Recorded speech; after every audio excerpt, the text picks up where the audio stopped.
Welcome to Toffee TV. It is the Premier League show here on Patreon. I'm joined by Cam from the Mighty Blues. Once again, VAR dominating all the conversations in the Premier League. What have you made generally about VAR? Are you a fan of it? You know, we got to see it at Goodison Park on Saturday. We got to see our first instance of it with the penalty situation. What have you made of it? I'm undecided, and I'm undecided for, I think, a reason that's not really being said a lot. Obviously, I think the things with the offside that we seen in the City game last week, where, you know, a player's an inch offside, I'm not too bothered about that, because for me, if you're offside, you're offside. You can't be, you know, maybe offside, maybe not offside. I understand it's a little bit frustrating at times when a player's fingernails offside and it gets called. For me, it's the consistency of when referees are going to VAR. So we've seen it at Goodison against Watford. Obviously, we had a situation where they went to VAR for a potential penalty. For Watford, it got cleared away and the corner. Fine with that. If he'd have touched them and it was a penalty, then that's the right decision.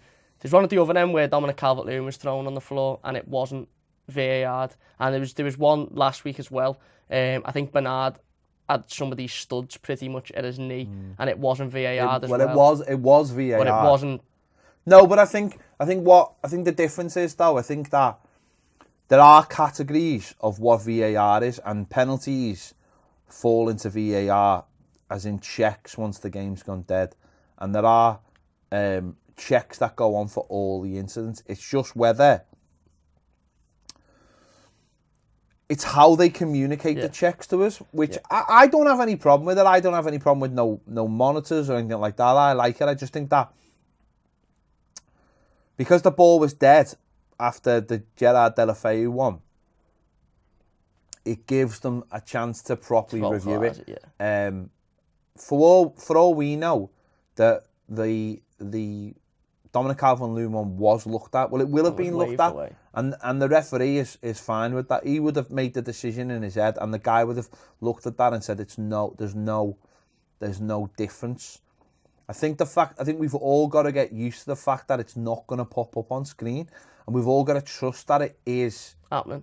Do you know what they need to do? Genuinely, right? Mic the refs. Number one, mic the refs. Honestly, it would work. You were there, the ref saying, the VAR check, okay, it's done. Yeah. And you'd get the guy talking to me going, we're just checking this one, just hold off a minute, right? I think that would help massively. But also, I think what they should do is have a highlight show, just a one-off little highlight show, a little documentary of a day in the life at the place where they do it, and show you what's going on, and give people a little education into how it all works, so that we can all process it. We've been thrust into this. I was going to say that it's been thrown into the game, and we don't know a lot about it. It's changing the game massively, and they haven't really explained or told us. It's but just also put on us. They've changed the way they do it from other ways that it's been done in the past. And it might be a better system. And I think it is a good system. It just needs tinkering with it. And I don't want to be having these discussions every week, but I think it is important, actually, that early on we are talking about it and we are breaking down the instances so we can start looking at what we need to be doing more of and less of. And so far, I'm pretty happy with how it's being used, how fast it's being used, and when it's being used. But I would like just them to come out and go, right, always a documented day in the life. This is what gets done. This is what gets checked during the game. This is how many checks we've done during this game. This is what this guy does. And just remove that level of secrecy that I feel like is over them at the moment. And it causes people to feel like, well, why isn't that? Is that going to VAR? Is it not going to VAR? We can see that one on the screen. Why aren't we seeing others on the screen? They did put a video out at the beginning saying the checks are going to be, every goal is going to be checked. Penalty incidents are going to be checked. But little things like, we were at the game on Saturday and there was a throw in and it went to Watford, and my mate was adamant that it was our throw, and he's saying, why isn't VAR checking that? And I'm like, well, if we start down that road, everything's going to be checked. VAR is for sending offs, wrongful dismissals, penalties and after every goal, right? It's not for all the little minutiae. It's not going to be micromanage or the things that people said we don't want. Yeah. Right? It's for things that can be checked within 30 seconds a minute. That penalty for that, again, Delafeu, I thought it was a Stonewall penalty. The referee didn't, and it was backed up by the VAR, right? But it could have very easily been a penalty if, the ref mightn't have got the angle that, like me, I never got the angle to show it wasn't a penalty. I thought it was a penalty. My mind took over there, do you know what I mean? Because things play... you think? Things play out. Yeah. And your mind takes over. I just think it's teething issues in it, and it's good for the game. It will just take getting used to for people because it's changing it. Another thing I had an issue with, and I don't really want to talk about it because it favours them lot over there, was the... talk about it. Let's get it out. In the Super Cup the other night, Tammy Abraham penalty situation that went to VAR. Yeah. Now, I actually didn't think it was a penalty. I thought he dived. But it was given and it went to VAR and it was further given. But in a replay, it shows that there's no contact between Tammy Abraham and the keeper. So why was it given? I don't know. That's my point. I don't know why. Because maybe I missed something, but the angles I seen, there was no contact and Tammy Abraham just goes over. And that's what I was saying is... But isn't that? But it's not consistency because you're never going to get every VAR does not. It absolutely does not give 100% of the. We'll never give the 100% decisions because apart from the offside one, it still comes down to human judgment, right? Yeah. And that's what people have got to get. It's a tool, isn't it? I never seen the Super Cup one, so I don't know. I can't speak to that one. But then in that one, the VAR didn't make the decision. No, but it didn't. But what I would say about the VAR in that game is that they didn't use it for when their goalie was a foot off the line. Yeah, exactly. So, that's the other. But that's not the Premier League VAR. That's the problem as well. That there's all different versions of it. Yeah. This VAR is supposed to be superior and supposed to fit more with our game, which is fast, frenetic, and we want decisions. There're gonna be games this season, possibly in Europe, where it will be in Europe where the ref goes and watches a screen. We're not going to have that. We're not going to have that in our games because we're trusting the person in the room to do that for us, which is better. Going to the City game, obviously 2-2 game. City again, they should have won anyway. They should have won. Yeah. Spurs hardly done anything in the game, but there was two big incidents in this game. One was penalty decision not given for City in the first half, where I think it was Rodri looked like he was pushed down in the back. Now, I watched the ref watch on Sky, and I think it was Dermot Gallagher was like, at the time I didn't think it was, but the more I watch it, the more I'm leaning towards it was a penalty. But that's quite interesting in his wording. Yeah, he's saying the more I watch it, right? And the referees haven't got that time to continue to watch it. There's a time pressure on these people to have a little look and go. They're not. This is another thing. There's a Premier League, and as a fan, we want quick decisions. Yeah. So we're not going. Yeah, just take as much time as you want, mate. Take as much time as you want. Yeah. We want it sorted within 30 seconds. And if within 30 seconds he doesn't think it's a penalty, then it's not a penalty. Yeah. We could sit there all day and go, pull up that angle for me. Yeah. The more you look at it. But we're not having that. No. So that could have been a penalty. But again, it's subjective, which is good. It's subjective. Yeah. It comes down to what the ref thinks. It's not an algorithm taking over going, well, it was handy or handy.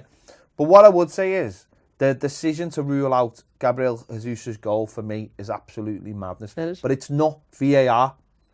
Let's get that right. No, it's the people that were watching and then the referee's decision. It's not. It's not. It's the rule. The rule is wrong. The handball rule. The rule on handball for me now is wrong. And I'll tell you why I think it's wrong, right? Because if that ball, to me, number one, it looks like it strikes both of their arms. Yeah. Right? So why isn't it a penalty? Yeah. Why isn't it a penalty? If the ball hits your arm in the box, why is it not a penalty? Yeah. Right? If it can hit. So if I've got my arms like that, right, and I'm a defender, and the ball hits me on the arm, it's not a penalty. Right? But if I'm standing like that in the box as a striker, and the ball hits my arm, and then bounces to a player, and he knocks it in, why is that allowed to be disallowed? Yeah, that rule is balanced in favour of the defence.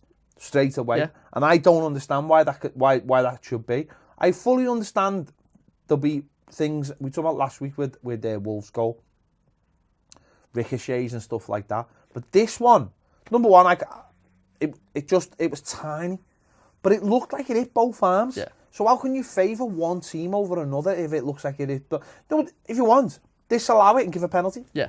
Disallow it and say it hit your arm, so you can't have the goal, but it hit your arm, so it's a penalty. Yeah.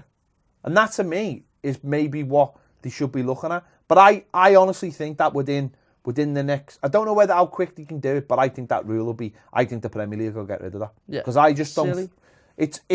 It's not, for me, that's not VAR. VAR gives it, because you're checking it with VAR. But they're only basing it off the rules. But the rules say, and this is what... Maybe that's the issue. We spoke about this last week. Me and Baz spoke about this last week. They've brought in VAR and brought in all these rules at the same time. And people... So, you're automatically, you're like, that's been disallowed by VAR, that's been disallowed by VAR. But it's not. It's all these new rules that are complicating it. And that, for me, is the problem. You've got to give people match-going punters who are very... You know, we're stuck in our ways. We've been on the match for years. We don't like new things. Yeah. We want the game to be in its purest form. And when you throw all these rules and then throw a way to get these rules in all in one go, you're going to get pushback. Yeah. And I think that's where the Premier League are going to have to look at some of these rules. That's the first one. The offside one's the other one, as you just said there. It doesn't need to be, you know, your sleeve. It doesn't, when you've got the technology to say, you know, he's offside or he's onside now. You don't need to be right down to the finite detail of what... Maybe it should be your feet. Because I seen another one today. I don't know what game it was in, but both players were ahead of the defender, and it was like that. And the fella cuts it backwards, and the lad's offside, but it's his arm. It's like the slightest, like that much of his arm. So. Exactly. So maybe it should be the position of the feet. For me, I think... Or just the whole body. I think it should be daylight. I think there should be daylight. If I'm standing next to you, but we talked about this last week, and someone else mentioned, right? If me and you were standing together, right, and we're standing together in the box, and a cross comes in, and I duck my head to score, but I'm standing alongside you, that should be given as a goal as far as I'm concerned. You've got to move your head. You've moved your head towards the ball because you're trying to score. Well, that should be a goal. Yeah. Right? Simple as that. What if right, me and you slide in for a ball at the same time? I'm taller than you. Yeah. I'm off. That mean I'm offside. Yeah. Because I'm taller than you. Otherwise, you're just going to have defenders saying, well, I'm going to stay here because the only way he's going to score is to move forward, and if he moves forward, he's make defenders defend. Yeah. Make them have to defend. Exactly. Make them so they go. There. Make them so they go. Because it wouldn't be hard, right?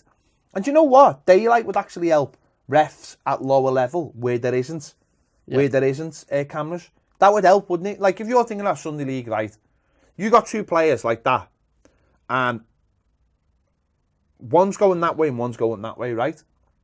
Well, if they go like that at the same time, the line's just going to put his flag up and go, oh, he looked offside. But if you do that and you can see there's a space between them because you can see a gap, you know he's offside. Yeah. And that's how you make the offside rule fairer for everybody. Yeah. It favours the attacker, but once it's a rule, everybody knows where they're standing. And then defenders are more... Defenders would have to defend. Would have to defend. Whereas with this rule, I don't think there was one in the Brighton game, wasn't there? Goal disallowed. Goal disallowed, yeah. And yet, that one was probably more like an old-fashioned offside that we're used to. Yeah. Because like there's a whole like leg in an offside position.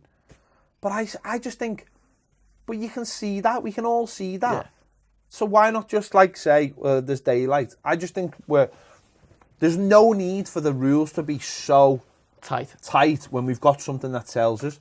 But the handball one, I can't get that at all. Because his hands couldn't have been anywhere else. They weren't in an unnatural position. He jumped. They were on his body, and it, obviously whether it glances off his head or it misses his head, and it maybe touches his arm. But where's he meant to put his arms? But that's what I'm saying. Like, it's baffling that he can't put his arms anywhere. Yet if I'm standing in the box and I've got my arms like that and it hits them, it's unintentional. It's not a penalty. Yeah. So how can there be an advantage for one and not advantage for another? That's the madness. And I suppose the other thing about it is that, and we've seen this with the Wolves game as well, Wolves United when Wolves scored, is that whole thing of checking the goal is it's gonna annoy a lot of people. It's gonna push people to levels where they're not sure whether they should celebrate. Exactly. It takes that's another issue that I've got with it. That's as a fan, I think that's the absolute real issue now. Yeah. I don't know how many times it'll pop up, because we scored on Saturday and I celebrated it. Yeah. I celebrated it. I didn't think there was anything wrong with it, because obviously there clearly wasn't anything wrong with it. So I didn't have any issues about that. But the more it pops up, the more that anxiety is going to be in fans. Where can you imagine the last minute of a Merseyside derby at Goodison Park? It's 0-0. Moise Keane goes up one end, scores. Everyone goes nuts. 30 seconds later, it's disallowed. Yeah, but at the same time, what I would say about that is, how many times have we been robbed by things? Yeah, that's it. Yeah, wouldn't make a difference. But how many times have we been robbed where you've gone, where is the ref? Yeah. Why wasn't it a proper decision? So and now, that's one thing that last year when we were advocating VAR is a reason why we were both, me and Baz, so much in favour of it, because for everyone saying, oh, look at all the things it ruins, we were like, a lot right, look at the match. Yeah. Look at how many things we're being people are getting away with, certain clubs are getting away with, right? And we're not getting the rub of the green, and they are. So it's dead easy to forget that so far, by the letter of the law, it's got everything right. Yeah. Like everything, I think so far has been proved it's right. It's just whether the argument now is what you want to be right in football and what you don't want to be right in football. I think that's the argument. Yeah. And that's the argument we'll always have as fans, is that you'll say, oh, I like the fine margins. I like human error. And I'll say, well, I don't like being robbed. Yeah, I don't, yeah. You know what I mean? Yeah. I don't like what happened at Millwall. Yeah. I don't like going out the cup when their goal was clearly offside. I don't like that. Yeah. So I want that sorted. Yeah, definitely. And I honestly think, and this is, whether you like the Premier League or not, whoever likes the Premier League or not, or what you think about the Premier League product, they will have to get it right. It's the biggest in the world. Exactly. And if people start turning off, that means they'll do something about it. And I think that's what prompted them to get technology, starting with goal line and now VAR. But what they've done so far is they've tuned it to what they think the game needs, and I think they'll tune it more. And if they feel like the handball rule is ruining the game, they'll either relax it or change it. Yeah. And I honestly think all the change would need is, by what I've just said, it's the same. See, I don't want to get into a situation now where if it hits a defender on the arm, we've actually had one in both games. We had one against Palace where the ball was curled in and it popped off Seamus Coleman's, and they were all shouting for it. And there was one on Saturday where it went out for a corner in the first half, and the Watford players were screaming for it, going, "That's handball, that's handball." Yeah. Right? I think it hit Seamus Coleman's shoulder as well. It smashed at him, and it popped off and went out, and they were going, handball. So I really don't want a situation where that is handball, because it's not. But how can the opposite be handball then? Yeah, I agree. Yeah, I agree. Spot on. And that, again, that's the I suppose consistency of the rule book rather than VAR as well, as to you can't have a rule that favours one or the other so blatantly like that, because every single footballer in the Premier League, we all have arms. Where'd you put them? Where was Laporte meant to put his arms? There. It's the second phase of play anyway, the goal. He doesn't stick his hand out to get it to Jesus. He doesn't move his hand. Maybe. He jumps with his arms next to him. So that, I agree. I think that rule needs to change around that, and it's around the rule and rather than the VAR. Maybe what we do is we actually say, number one, unnatural. So even in an attacker, it's got to be unnatural. So that wasn't unnatural, and fair. The one with Wolves last week wasn't unnatural. So if the ball comes up and it hits me there and it hits me and it falls down and I knock it in, that's unnatural. Or we say, it actually hits your hand, not your arm, your hand. Your hand comes into play, and that's the same with a defender. Maybe if it strikes him on the hand, whether it's natural or not. But I think there has to be consistency on both sides. Yeah, I think that's what annoys people. But I mean, the thing that annoys people is just, it's a goal, isn't it? It's a goal. Yeah.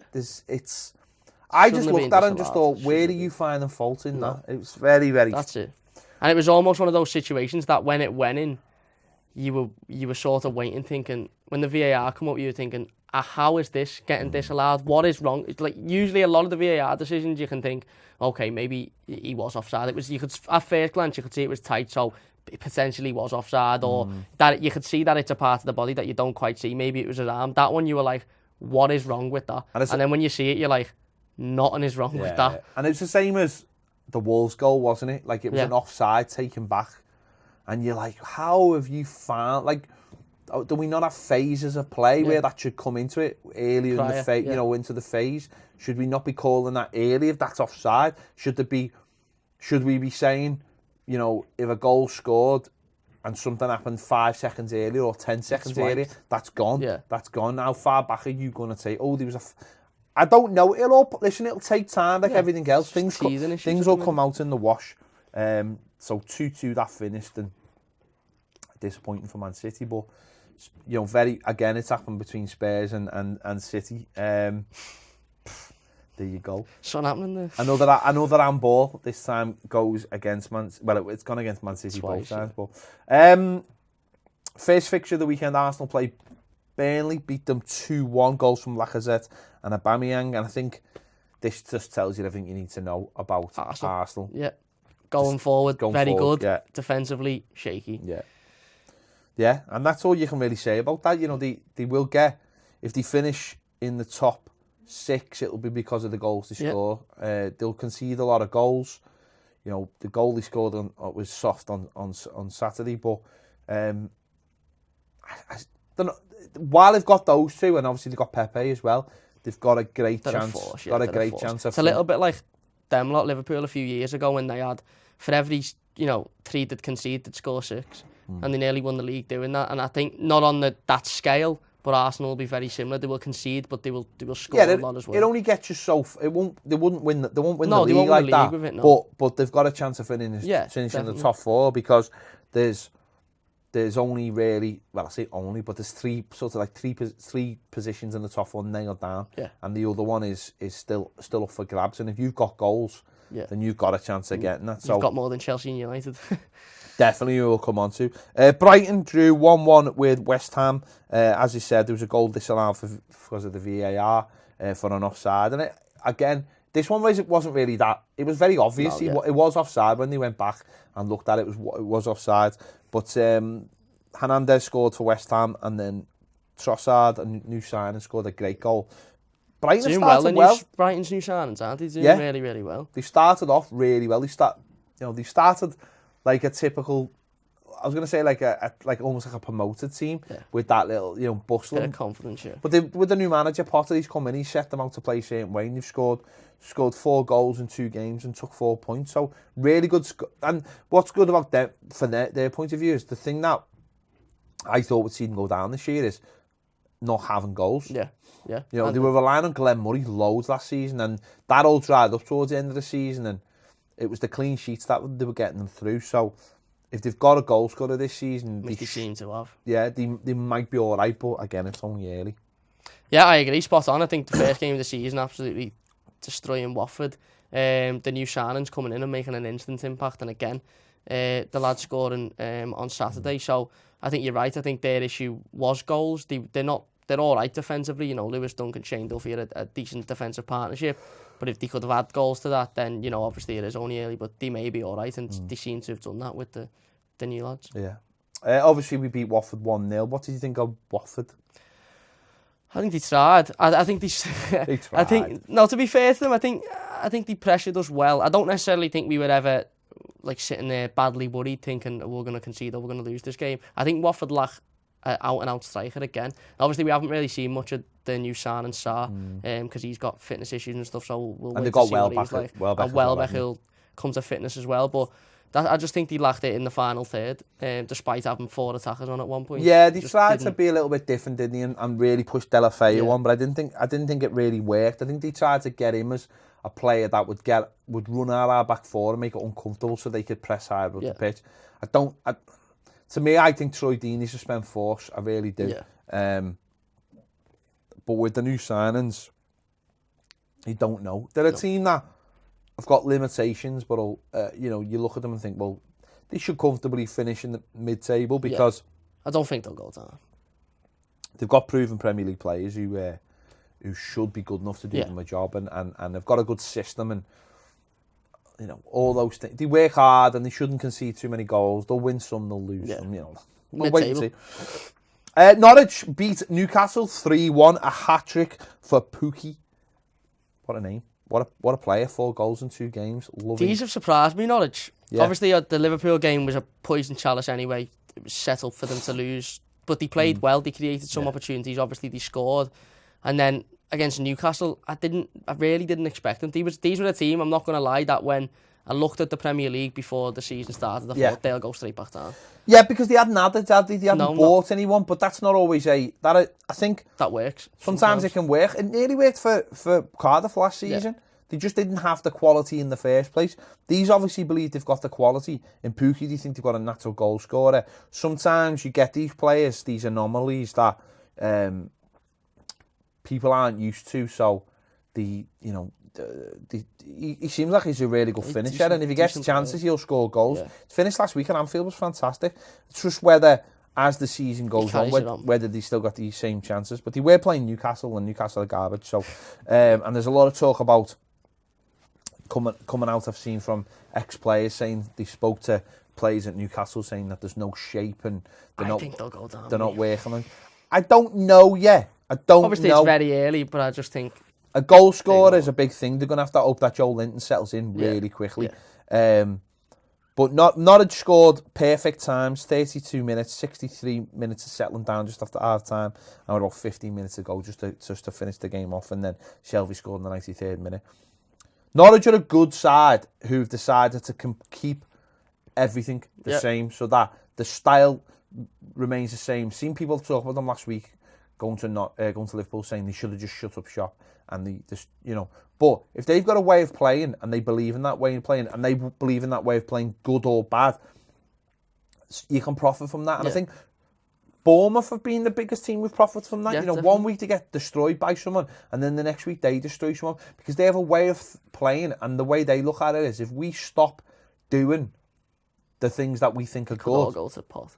Because what'll happen then is, when you're playing someone, you forget about what you go and go, hang on, if the manager doesn't believe in the way we play, then he doesn't believe in it, good or bad. So the discipline falls apart then, I think. And I think, especially when you've got the same plays, you keep that consistency, you'll get performances. Because it's a team. It's a team. And you look at Fulham are an example of the opposite last season, who went out, spent a load of money, hundreds of millions of pounds, and went straight back down. Norwich they're a team, and they're almost like a family, so they've come up together. If they go down, they'll go down together, but they're obviously working well in the league. They've got like you said, they've got a lad there who can score goals, and when given opportunities, will score goals as well. So it's going to be dead interesting to see, because they've got a good home record last season. Had a really good record of beating teams late on at their Carroll Road as well. So no one likes going there, because it's like miles away. It seems like it's miles away from everywhere, so no one really likes it. I think the fans have got an attitude of they just enjoy going the match and enjoy. They're not one of these clubs who've got delusions of grandeur, but so they enjoy it no matter what. And if they go down, they respect the players they have, because they're only a small club, and then they come back, they really enjoy it again. So they never get into that sort of state where I don't think they're ever slagging anyone off or anything like that. They always enjoy it. So a really, really good win for them, and people will be like that now when the fantasy football teams get Pukki and get them in. That'll be the next thing. Villa versus Bournemouth. I completely skipped over this one. Villa versus Bournemouth. Bournemouth won 2-1. Villa got off to the worst possible start by conceding a penalty in the first minute, with Josh King putting the penalty away. Not an ideal start to life at Villa for their new goalkeeper, Heaton, who brought play down in the first minute. And then, what was it? 12th minute, new loan signing for Bournemouth, Harry Wilson, going on that well-trodden path from Liverpool to Bournemouth, fired one in via a deflection off the post, and Villa just couldn't get themselves back into the game. No, and I think we've seen a bit like the opposite of Norwich, a team that again have come in, spent a lot of money, brought in a goalkeeper that Premier League proven and was actually, he's a good decent goalkeeper, very good goalkeeper. Decent goal. Some people were shouting for him to be England #1 before the last World Cup, but it's not working for them so far. But it's so early on, and so much could change for them. They've got to get themselves with so many new players. And some of the, like, I know last season, listen, they've brought like Mings in, who was on loan, and El Ghazi, but losing Tammy Abrahams was a big loss as well. And the likes of McGinn and Grealish have got to get up to speed with the Premier League, and we've because it's great. They swan around in the Championship, but making that step up is difficult, and it'll take them a few weeks, it'll take them maybe a few months to get up to speed, like we would say with any new player we brought in. And it'll be difficult for them, but there are consistent players from last season, and the manager knows how they want to play, and they'll be given time as well. I don't think there'll be any panic, even though they spent a lot of money.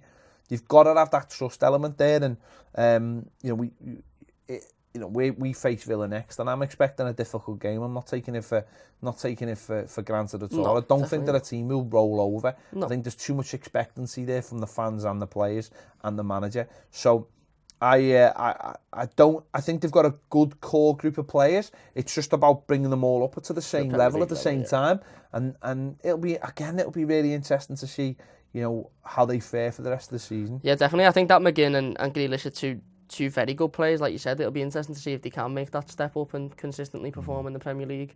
Obviously, Grealish has lost, I think it's his last 20 Premier League games. Stop. Who does he play next? Stop with the stop. We'll wait and see. Liverpool went down to Southampton, 2-1 win. I thought this was an excellent win, this, for Liverpool, considering they just come off the back of the Super Cup. Doubts over the second choice goalkeeper. Mane and Firmino got the goals. Ings got a bit of a jammy goal and really should have got a neutraliser. Should have put his toe on it.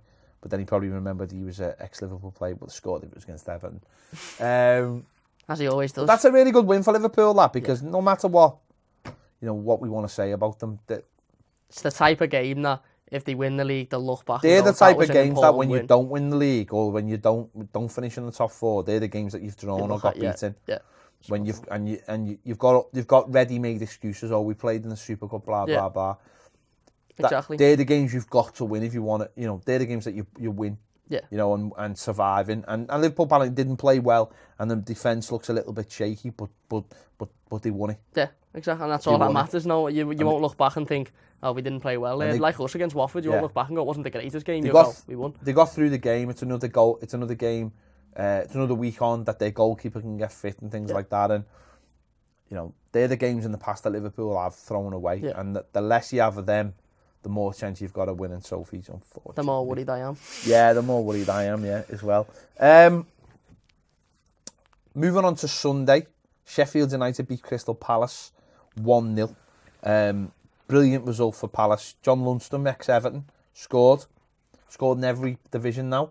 Fantastic story for him. And Sheffield United, again, they're a bit like Norwich. They're relying on the same players, the same style. Backs to the wall. Yeah. Performances at home. Having that, the crowd, not being afraid of anyone, enjoying the time in the Premier League. And in the early days, it's so important to pick up points because as a squad, you're going to lose players. Yeah. And that's when the quality for all promoted teams and all the teams in the bottom half, really, all the teams up to the top six, one way or another, whether you're trying to get into the top six or whatever else, that's where you struggle when you start to lose players. Have you got that quality to replace them? But for Sheffield United, that's a fantastic win. They deserve to win it. Palace were awful. They huffed and puffed. But Zaha's... it's not in it, is he? No, Will though. He'll come back and he'll be all right for them. But they don't have another striker. Set of goal. And defensively, I don't think they're brilliant either. And they're very one-paced, apart from, Zaha. So... Yeah, and obviously we were talking about the Zaha debacle and obviously everything that went on towards the back end of the transfer window and why they were so hesitant to not even listen to any offer or accept any offer. And you look at it and you think, well, realistically, from a Crystal Palace point of view, I know we don't like to look at a Crystal Palace point of view because you've got to. But you're looking at that point of view, he is their main outlet for goals, and if they lost him, they would be massively screwed. I heard a lot. You heard a lot of this from supposed experts when people say, well, he wants to leave, his head's been turned, you've got to sell him.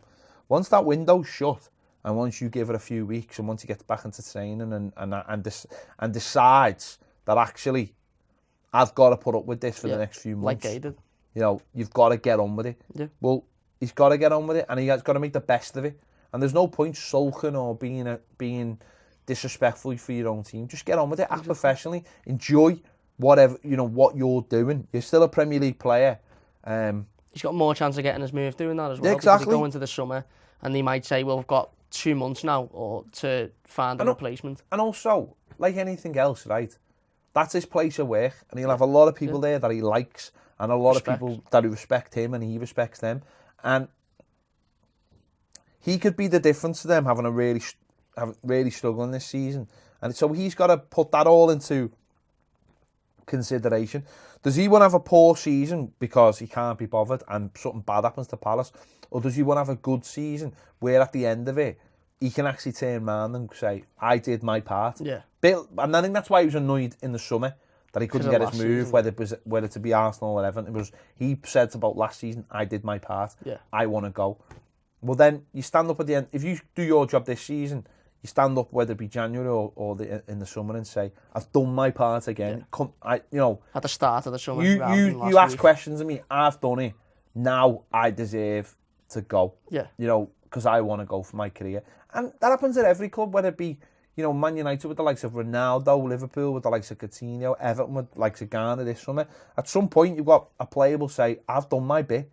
You know, I've done my bit. If there's a value for me, if someone comes in, surely you've got to let me go. So Pogba's in a situation now with United where he might have to do that. He might have to, because obviously our window should say, stop being a dick and do what you're supposed to do. Be a professional. You know, I think Lukaku did that towards at Everton the last year, whether people like it or not. He did his bit. He did, yeah. All right, he's still a bit of a dick, but he did his bit. Scored goals and did his bit.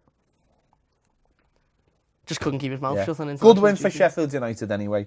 Moving on to the Chelsea versus Leicester. Chelsea obviously took the lead through a Mason Mount goal after a mistake by Ndidi, who ends up equalising with a good goal. Leicester were excellent second half and really pinned Chelsea back. And I just wonder where the goals are coming from Chelsea. Yeah. Yes, they've got players to come back, and yes, they've got lots of time to put it all together. But I just look at them and think this season, you're down by 30 goals from Hazard, from scoring and assisting, and they're going to have to make up for that. And I don't know whether they're going to have enough people to step up. Yes, they've got Pulisic, who will come in and will help, but he's still a young lad who's going to take a year to settle into the English game. And that gives the likes of Everton that little bit of hope that with if we can be consistent, we can nip in there. Definitely, yeah, I agree. I think their issue this season will be goals. Obviously, like you mentioned, they've lost all the goals in Hazard, and although they've got decent players in like the likes of Mason Mount, I think Tammy Abraham's decent. He's not a top 6 striker in my opinion.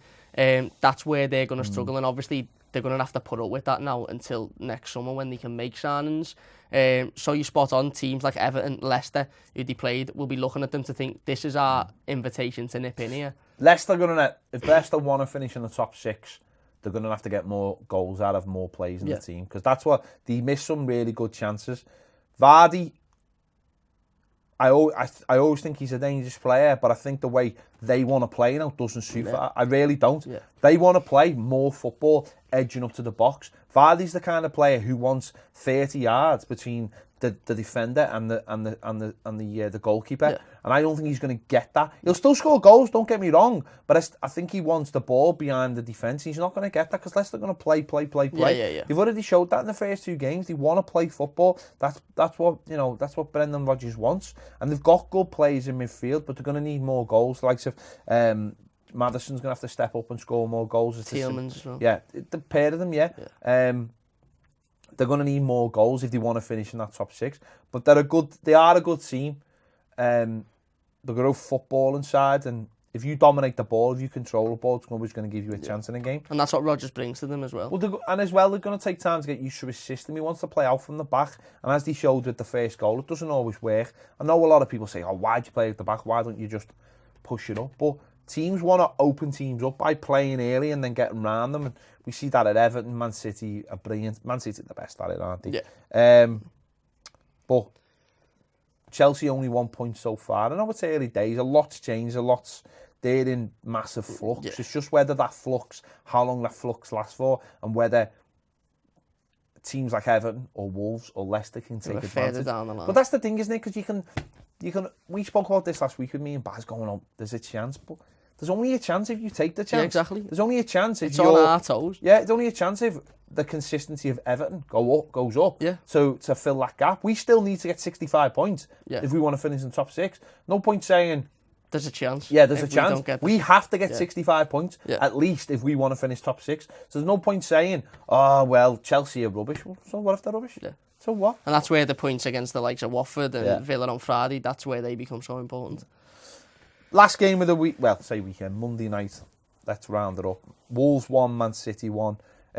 Man United 1. Good goal from Martial, lovely move. And first half, Man United quite dominant. But second half, Neves scored an absolute cracker. Checked for an offside that happened about 3 weeks beforehand, but it wasn't given. And it's gone on to be a 1-1 draw, which I think is a really good result for Wolves, considering that they've been playing Europa League games, and they played one on Thursday night, even though it was quite a comfortable win. They've played a few more games than everyone else. But the big talking point, certainly for the likes of Sky, was this penalty miss. Pogba took the penalty, whereas it's been Tingo taking them, hasn't it? I can't think of his name. My brain's gone. Rashford's been taking him, and he's got a great record. And Pogba took it and misses it. And I know Gary Neville was really kicking off. And a lot of people have had a go at Gary Neville for kicking off. But I understand why he's kicked off. It's happened at Everton twice in recent years. Well, what it is though, it's a lack of leadership and a lack of discipline within the club. Yeah, definitely. What it says is, and this happened under Martinez, Aroz, you're absolutely spot on, but what this says is that there's nobody with a firm hold on the tiller. It means that he's got the power. It means that the player has been able to overrule another player on the pitch, right? Which shouldn't happen. No. It should not happen. The manager shouldn't allow that to happen. I'm trying to see who the captain was. Who's Man United's captain? Is it Pogba? Well, no, it's De Gea, isn't it? Is it De Gea? Yeah, it's De Gea. Yeah. And I know De Gea's right down near the pitch, but if he's got a sprint. That should be. And I don't care if it makes you look embarrassing, right? Pogba's in the wrong there if he's not the penalty taker. Definitely. And that ball should have been took off him. And it doesn't matter if it's embarrassing or it makes you look bad in front of the media.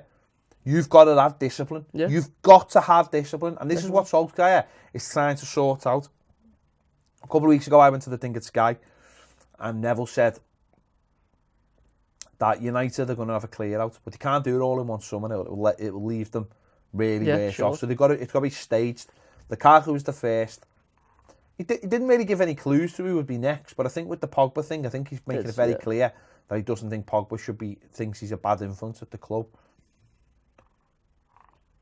It's poor. It's poor. It shows a lack of professionalism, and it shows a lack of respect for your teammates and your manager.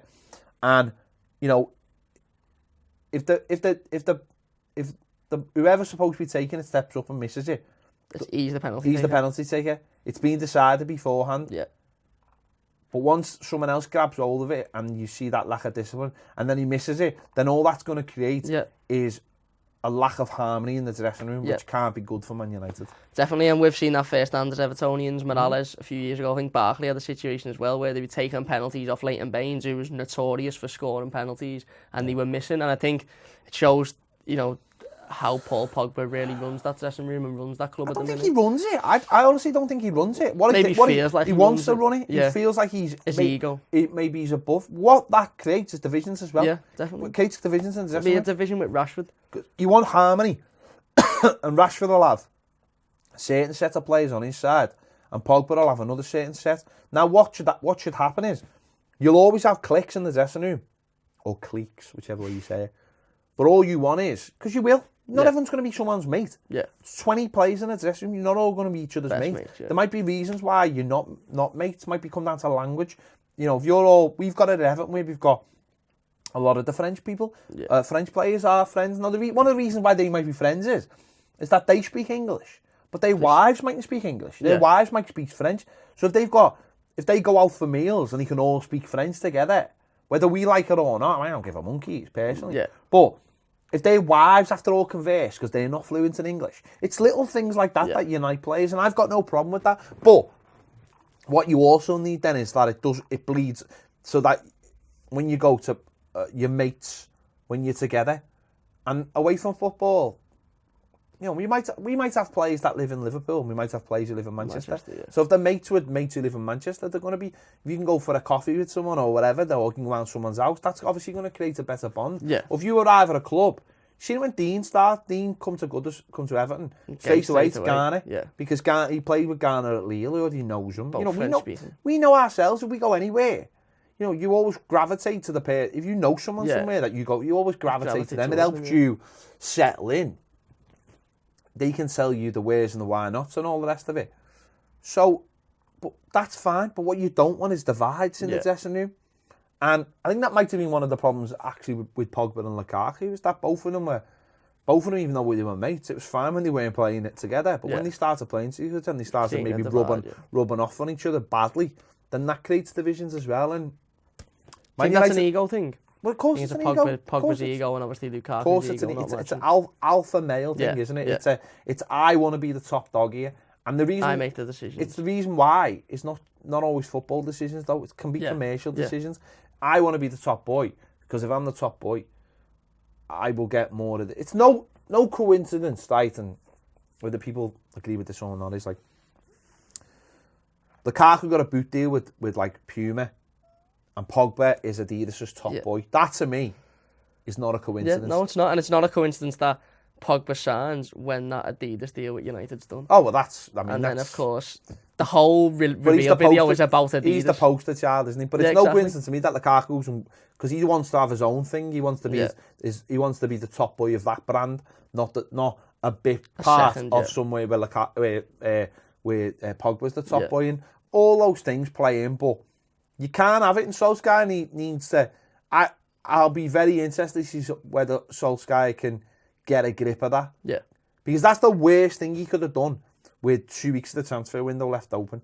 Yeah, worst thing. Definitely. And it just creates disharmony. And that's the last thing you want at your football club when you're trying to unite everything Especially together. at the start of the season as well. Exactly. So, but some people blow it out of proportion, and maybe that's what they're saying about Neville. But if Neville's got a better insight of what's going on at that club, and he clearly does, because he knows who the bad apples are. He won't say who they are, but he knows who they are. He does, yeah. And if it's just if you know something about someone, then you hear another bad thing, and you're just like, this is all going to end up bad. Yeah. This is all going to end up bad. Yeah. If that's your club, you're just going to be like... But fair play to Gary Neville, because what I do like about it, Gavin, he speaks his mind, and there was a brilliant thing the other day where, I don't know if you've seen this, the Mail reported that Manchester United have asked for planning permission for these... food vendors that are outside Old Trafford. They're going to be open like every day from like 5 a.m. in the morning to like 10 at night, right? But they're right at the back of his hotel because he owns Hotel Football. Yeah. And apparently there's bad blood between the owners of Man United because they wish they'd got the hotel and he's got it.